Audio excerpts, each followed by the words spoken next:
committee to engage with the Forestry Commission at the local level to see how best we can resolve this matter.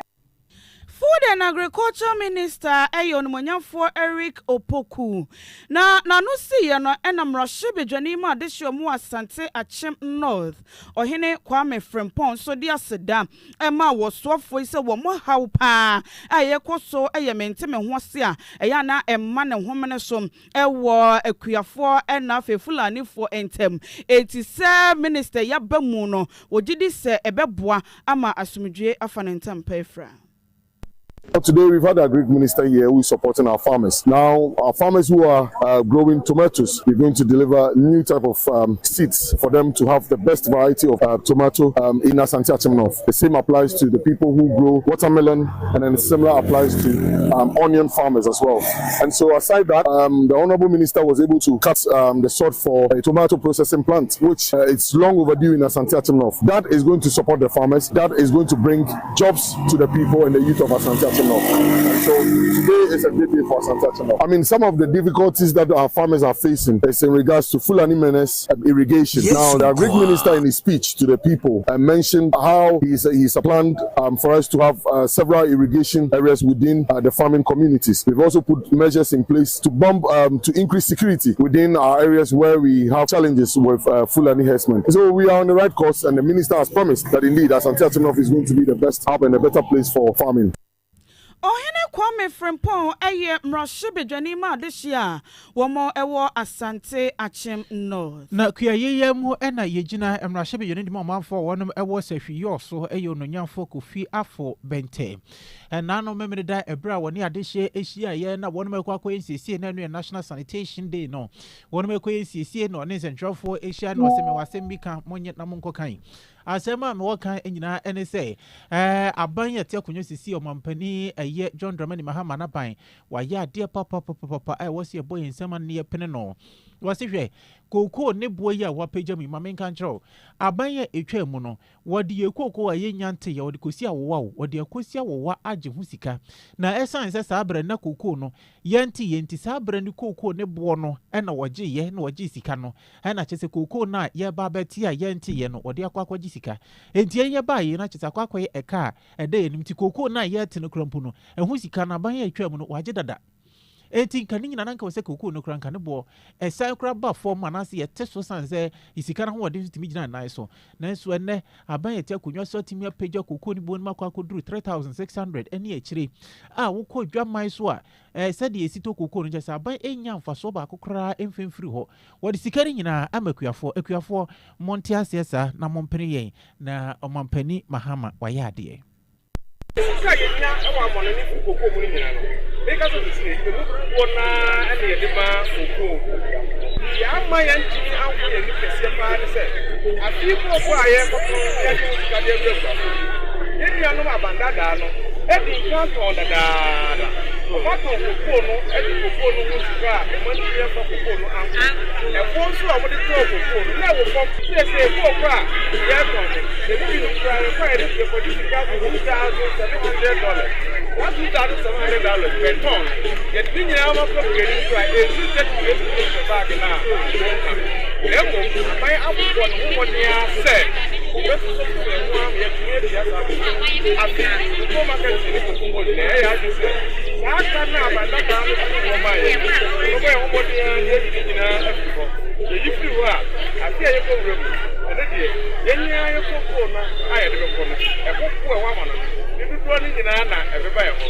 the Cassia must 70% and a 72% Eddie Amatua. A purpose to the same the control. The kind of good one and a day, Emma, Yaka and the book of the and so Minister of Finance is subsidized. You are falling to us and that's MI. Enti Ministry of Finance impo eso ya sen enti akuafo ne nte sa asem na se ewo koko kuaye na afin so ne se de esi eton koko ni eto di fre akuafo ne ho no sika abande ama monte asesa emfema yen we ye mrahye bidwane di mo manfo a wonom ewo sehwi yo so Yemfree sashi yoso na yemfa kase ni mo hwi nkopie mu wa hafo mantamu na mantam ne mu soafo Ora Charity Gardener wabo anan Tano North mensin ni mo akọ aprobo na aprobo ni mo no na wo kire se ye wo dwumadie ahodo a abandada no hyase ebitisi school ne hospitals wo mantimi anwie enti NDC aban na ba no na eni kwan se omoto na jeje mu nti na probo no kwa wo kọ no eni se wo kwohwehwe dwumadi a ekoso na watimi abomoden awie. And you bet na office I documents and assign people. Sometimes also you form you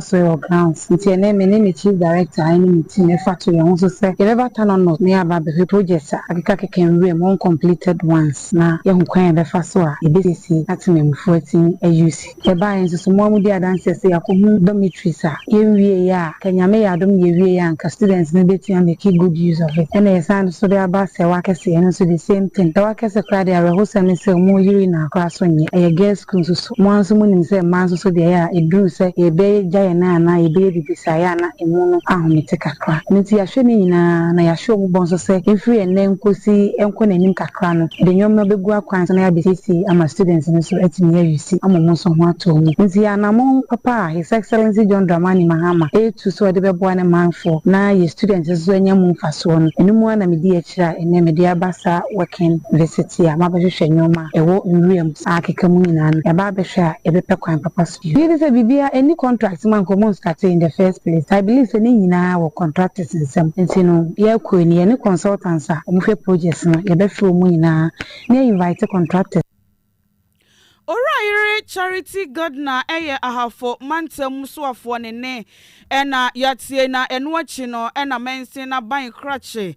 Tano North mensin ni mum onimonyamfo Pius Opoku enso ekasa ye ena wo hyebose ono nani so ade no nsem puntudwuma ebetimi akoso enti project a abandada no jan ho nyina no obeboa ama ni nyina wo mawie.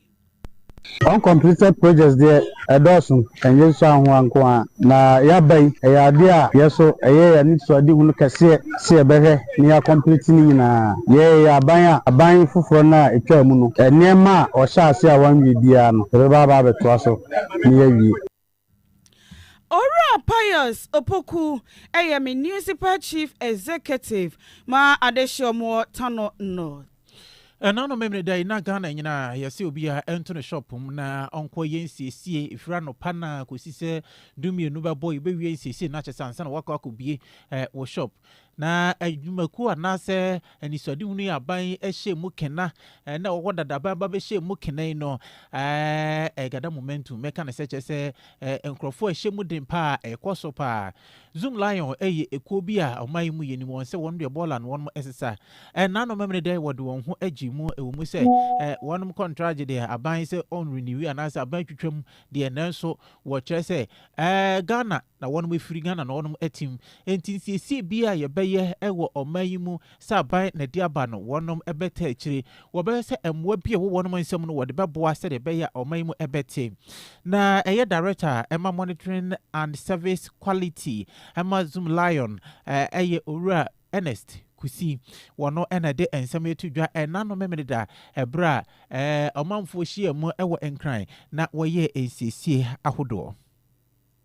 Inde anase ahosisie eda ayese bosome memneda edikan bia na ebesiesie empotem eno na mahu se ne ekosui na assemblies ne Zoom Lion enyina ya kabom a yedi sa adwuma ene market women ne community amanfo bebre ena esiesie empotem na Zoom Lion titire no efa adwumadie no plan ni nyina no Zoom Lion yedi mu akotene pa aye ne assemblies na hodo ni nyina ekabom ehwe kwan a yebefa so na yedi sa adwuma no yede ye workers a omo prapra editing temu enyina sede mu hunu aba omoboa enye enkrahanko a eye mansi ni nyina mu ayewo Ghana nyina yedi mu akotene na yebe pledge ye support ama assemblies ni nyina se ahonidie no ebefa ne ntoma pa efra ewo Ghana ha na mesrese ye nyina yewo asudie amu ni nyina enya abanko a na ewo asudie mamu ni nyina wa asudie o se edu sa de ya ye nyina ye papa ye monten so ni ye fie we Owura Ernest Kusi wono director edema Zoom Lion Monitoring and Service Quality ewo Zoom Lion ne yɛteɛ no na ɛwɔ ahonedie mu nsɛm na mu Accra Metropolitan Assembly mpanyinfoɔ ɛhyɛ sɛ ɛdamemene danom ɛbɛyɛ a ɛma obia emie ne so tɔ nanso ebi mu ɛyɛ asoɔden ɛyɛ dan a benya nkatebɔne enti no ebi mu ebiebie wɔ mo so tɔ ɛnam so ma mpanyinfoɔ ɛkɔ wɔ mo nkyɛn na abeto dwa sɛ nyadeɛ sɛ wɔn a yɛakye wɔ mo no yɛgya wɔn mo amafo mo ho di totroto na mmom asotwe bi a ɛsɛ fate sɛ wɔ mo nsa ka no mpanyinfoɔ ɛde bɛma wɔ mo na ayɛ suade. What we noticed was that there were a couple of some shop owners who had opened their shops, and quickly we had sanitation officers, public health officers moving in to deal with them, issue sermons, and they will be arraigned before court on Monday. Aside that, in as much as you see that a lot more of the refuse has been collected. Don't forget that the litter we find around, let me say, they represent human beings. So there were some of the areas where cleaning has happened already, but you see a couple of litters there. So as part of MOPAP, all those litters will be cleared. And just as I'm saying, that was one of the challenges. If you also look at some of the challenges the minister. Na enuachino. Ena ora ankra ede abasobo ema timemufo se omayade ewo mu se enema bi koso a entwa yie na so omo amupie ba ye no eye omafo mu de bia eye de ombetimi aye ema kromu ete. The participation was quite impressive, and if you look at how people came out to support the exercise, so for us as a city, it was very successful. In as much as the minister identified a couple of challenges, he assured President His Excellency John Dramani Mahama is putting measures to ensure that logistics are being provided. The exercise generally was very successful, and we are not stopping now. Mayor of the city of Accra, Honorable Michael Papaluti, has declared this month as a sanitation month for the Accra Metropolitan Assembly. So that is generally the feeling, and we as staff and residents quite hopeful that with these measures continuously we'll be able to deal with the issues. Ani ayeti ye eye Orua Gilbert Ankra. Mame fa wo entoazo na yemura mo ne nhwe ensam no dia aka eda yapono so. Executive Director Edema Child Right International ye Orua Bright appear. Orua Bright had na no atum esre aban se aban sika wode ema se yemfa enu aduane mfema emofra ewo suku a efra ni school feeding isakra kane nanka ye 150 pesos akola bia ena wapeja mudi akodu 2 cedis na no wache se sika we pa se 2 cedis yemfa nkoto aduane ne yemfa yemra menua emfema abofra na asakoda wa hwe aduane papa bem pa ne betimi ato wose aban pejam anye bia kra no 5 yana cedis eye enka enko duru 10 cedis esan se wo hwe sika ye de enu aduane anasa aban de ma se yemfa monkora no ho bra yemfa enu aduane fema wo mo e wa hyase school feeding ya enye kra 2 cedi pa de isa one centrofo etwehwe enkomoyi. The amount that they've already given them is not sufficient, looking at, because the essence of the school feeding program is to address nutritional issues and also increase enrollment. So clearly, you need to look at the nutritional values of things to be able to determine the amount of money that you want to give to feed our children, so that whatever investment that we are making it right and achieving the kind of result that we want. So for me, the Ministry of Finance should be able to look at the proposal that they brought, and even if they think that the proposal, the amount is too small, they can use their own discretion to even increase it. So I just want to see an amount that should be able to address nutritional issues. For me, anything between 5 to 10 Ghana cedis should be enough to be able to do that. For me, below that, I don't think that it should be enough. Na eno eye Orua Bright appear wono ene Executive Director Child Right International no wie ye no na Acting Director Department of Children Gender Ministry eye Orua Alexander Sefa Bodi wade bi AP so a wade etu dwa kire se no kwasem wono a wa rehye mu se enche bia aban ebepeja sesika we mu ade a wonu manim wode eniam egunsane ani bu nkonta hwe bibia enche wogidi emapase aban ebepeja sesika nim. So, children's rights need to be protected, and it cannot be done without any resources. So there's the need for a deliberate action to budget and have funds for that. So we are impressing all our stakeholders, the government, the non-governmental, and everybody to make a provision for funds for promoting children's rights. There is a whole department for the school feeding. The school feeding directorate is there, so I don't want to say much about that. But I hope that things will be improved in the near future. As we have come here and we've met our stakeholders, we are optimistic that stakeholders will plan and budget for child rights issues, and so there's going to be an improvement. There is going to be an improvement. I just say Ora Sifa Alexander Sifa Bwedi wono ena the acting director department of Shemofraso ewo gender ministry wono ne de ena yete ye no yemfa kase ne enwramu na yenko amano ne ensam yenko wie ewo honom yekọ Tanzania yekopiem ewo Tanzania aban no de kokobo kwadema womo a womo sorry a Facebook afi Twitter de kika wona wonom ed videos a eno edi hoye eba wode ba betoto wonom ne se wonhwe ye papa esan se aban ne asrafo ba betu wonom esosa ni nyina ne se wasi ene ubehwa na obi atam mobile phone asi nanim no record video na wo bo aban na chi na odi aban na tam na fe wo frɛ emabu monsori momienko yese monkoye ye kire wase monhwe mo hoye ni nyina ene se na wotwetwa mu ya abrantie bi ye hu no anase wonom ehu se wo hye soja atade ewo Facebook a wodi a wode ebeto dwa Captain Teacher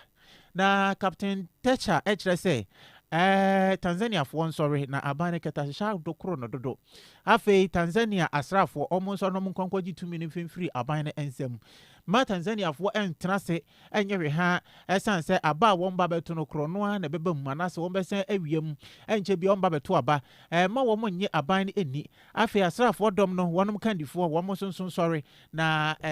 timamufo anase omanfo no betai wonom achi na eno na asrafo dom no de krata aba wade kokobo eko edema safo ne wonom sonso a wo wadwen se wo ba be bisa asrafo dom se wonma eta ehye asrafo ntade edi se eniama bi se no wonom ye nkrofo a ebia baako anase de dikan yeyi nadi oyosra ani a yeyi nadi ena wono ewo asrafo atade na so timi kwasha atade no ede keka hoye anase keka nsem bi sei no de ababeto eye social media so ebi mo so nsu nipa bone fo wono makwa kwotete ba bi no mape entade ni bi ahye na nyina no wo se omanfo nhwe yie papa esan se ensem saa no ede hoye enenam enya de a wono so nso betena se na wono mahwe se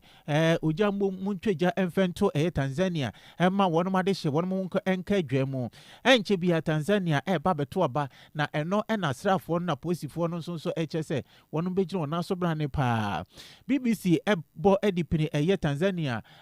asrafo dom ne se enka wonom insisudua se nipa o se frɛ Captain Teacher ampa oyosrani a woka sensem na so wonom kyerɛ se enya de asrafo dom no etimi eyi na wonom ano na emu asrafo dom asema woka ne se nipa wonom etimi yasa no ye woma ebia yeyi na di anase kwan bi so no ebia wonya srani ebi nso a ne yeyi na di ɛna wonom etimi egina baabi edi se adwuma no enti wode kokobo akodiama omanfo a wonom ɛwɔ Tanzania arishe de kase ni nyina asi